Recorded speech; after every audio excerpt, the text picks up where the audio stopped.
Yo mga idol, kamusta? Sports Talk PH nga pala. Ang laban ni Inoue, pag-usapan natin yan mga idol.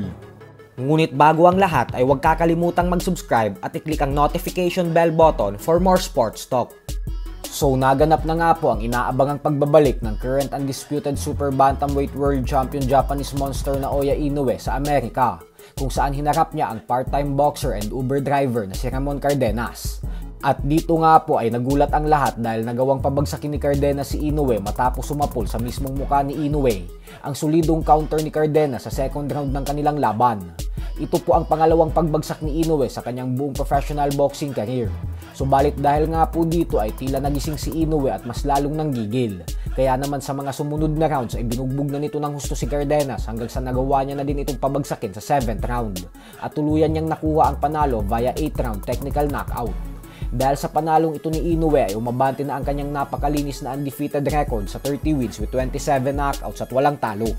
Sa kabilang banda naman mga idol ay dahil tapos na ang mga bigating laban ngayong linggo, kaya naman dediretso na agad tayo sa isa sa pinakamahalagang laban para sa mga Pinoy boxing fans na nakatakdang ganapin sa susunod na linggo.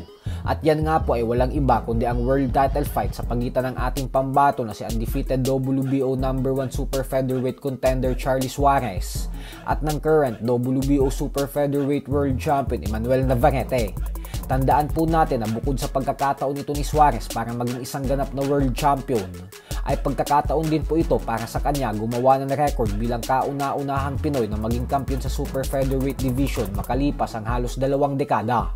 Magmula po kasi nang maging kampiyon ng ating pambansang kamao Manny Pacquiao sa dibisyon na ito noong taong 2008, ay wala nang sumunod sa kanya na Pinoy boxer na naging world champion sa 130-pound super featherweight division. Kaya naman oras na para magkaroon ulit ng Pinoy world champion sa nasabing division.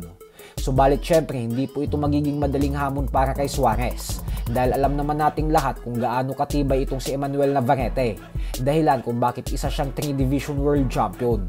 Bukod dyan ay madami-dami na ding Pinoy boxers ang pinataob nito, kaya sana naman ay maipagiganti silang lahat ni Suarez. Samantala, narito naman nga po ang ilan sa mga pahayag na sinabi ni Ryan Garcia pagkatapos niyang matalo ng hindi inaasahan sa kamay ni Rolando Romero. More conditioning, more energy, or more sharp. I just feel like I couldn't. Nothing was like progressing in any way, and I just felt weird and off. And I would mention it to Derek, and we were just trying to figure it out, But we only had 5 weeks together,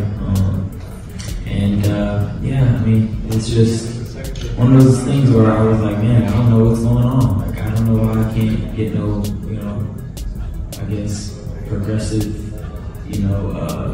sharpness coming into camp. I don't know why it's not picking up, but we still were confident. I mean, we still were training. It just nothing clicked. Nothing was clicking. The last one for me. You've been knocked out and gotten up before. Is this the hardest you've been hit at 147? No. I feel like the most I ever been dazed was with Luke Campbell. I was actually dizzy with Luke Campbell getting up, but with Rolls I wasn't dizzy. I was just like, oh, there it goes again.